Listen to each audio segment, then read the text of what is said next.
Попладневни средби на бугарскиот премиер Кирил Петков во собранието. Разговараше со собранискиот спикер Талат Џафери и со лидерот на ДУИ Али Ахмети.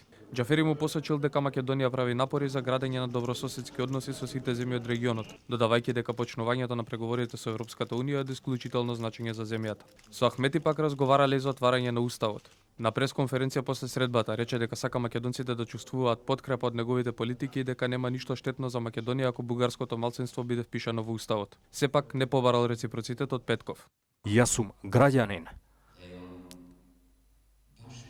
и сум нивни сограѓанин и ме интересира субстанционално тие да не се осеќат лошо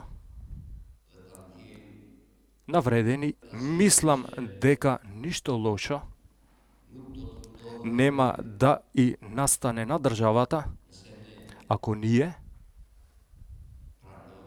прифатиме прифатиме бугарското малцинство како уставна категорија. Средбата со лидерот на ВМРО ДПМН Христијан Мицкоски е последната на агендата на Петков, која се одржа во партиското седиште на опозицијата. Со Мицкоски, освен за бугарското вето, разговарали за политичките состојби во Македонија. Бугарскиот премиер на сите средби искажал големо задоволство од посетата и од разговорите што имал можност да ги оствари. На сите им посочили дека очекува голема соработка со цел подобрување на животниот стандард на граѓаните.